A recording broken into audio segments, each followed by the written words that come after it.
So we had an election here, and the person who got the most votes, it's a Democratic primary, but it's going to be a Democratic winner in the fall. Okay. Right. So it was this guy, Rick Caruso, white guy, billionaire, and Karen Bass. I know them both, like them both. She's a black congressperson. Sure.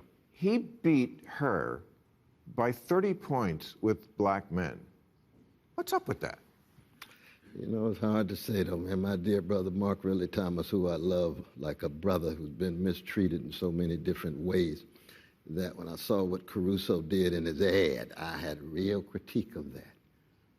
And so that I have a certain suspicion of certain politicians who come flying in from the top with billionaire money and think somehow they're going to be messianic in terms of dealing with the mess that sometimes they actually help cause. Now, I'm not saying that in his case, but if I looked a little deeper, I might see some connections. So in that sense... Well, he wasn't in politics before this. No, and I know, but that's what it is. As you know, I mean, the organized greed has such an impact on our electoral political system that it makes it so truncated. We got a choice between neo-fascists like Brother Trump or milquetoast neoliberals like Brother Biden. Wow, well, I'm so happy to make a world-shaking decision. You know what I mean? And you think of all the decent people in America, all the decent people in the country, how do we end up so hemorrhaged with these mediocre folk at the top? I see Biden is, but I see Biden is down with his black folks. Can I just read? I said I looked into this. Here's some of the things he's done. Sure. Appointed one of the most diverse cabinets in history. First, of course, black and female vice president. Directed federal agencies on the first day to address the impacts of systemic racism. Extended the eviction moratorium that disproportionately helped black families remain safe during COVID. Executive order to improve educational opportunities for black people. Barred the use of chokeholds. DOJ sued Georgia over discriminatory voting laws. His cash relief program cut black child poverty by 40%. And Juneteenth is now a federal holiday, and first black woman at the Supreme Court.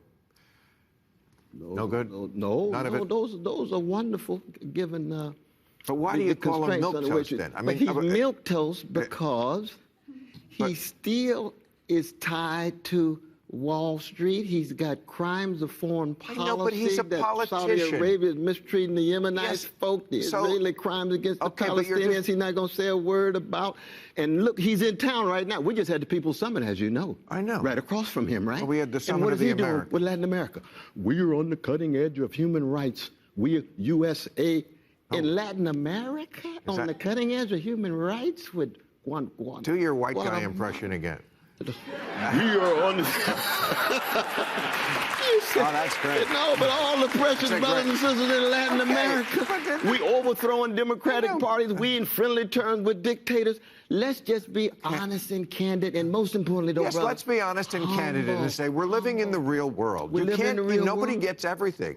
Nobody gets everything. It's like but you gotta have some consistency. You're such an absolutist. Oh, I'm not at all. But you are. I mean, okay, so no, not but really. But like you mentioned, he's talking to Saudi Arabia. I agree. He should reset the button. Yes, of course. They're committing crimes against the It's a tremendous hypocrisy. He's a politician. That's what part of the gig is. Wait a second. Let me just finish. Okay. Yes, he doesn't want to invite the people to the Avenue of the Americas. You got New York City on your mind. City, the Summit of the Americas. No harm in that. No harm in that. I live in Harlem. Because he didn't invite Cuba and Nicaragua and Venezuela because they are led by dictators, which I agree is so silly because he's about to meet with Saudi Arabia because they have the gas. And he's got a gangster from Brazil sitting with him, meeting in private. But if you don't get the people gas, and the people have a lot of gas already. Yeah. If you don't get they're going to lose badly, but they're going to lose even worse. It's just going to elect a Republican. So this is the world that we live in. Yes. People do have to make compromises, even good people. But there's a difference between, and you know, based on your wonderful Ivy League training at Cornel University. One of the few colleges you have not taught at.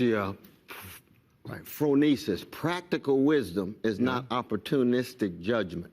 just like pragmatism is not opportunism. If you make wise judgments relative to constraints, principles can be compromised, but the principles are still retained. Once you have very little principles, it's all about power, all about manipulation, all about spectacle, all about image. That's very much what American politics is about these days in both parties. Spectacle, superficial. Yes. And so when you say, well, if they're hypocrites, we got to allow for the hypocrisy. No, not at all, especially when you're blues men like you and I, because I know your sensibility in terms of how you wrestle with catastrophe. When you're a blues man or a blues woman, what does that mean? You're going to tell the truth with style and a smile no matter what the consequences are and walk off and say, I hope to do better, try again, fail better, like Samuel Beckett said. Right.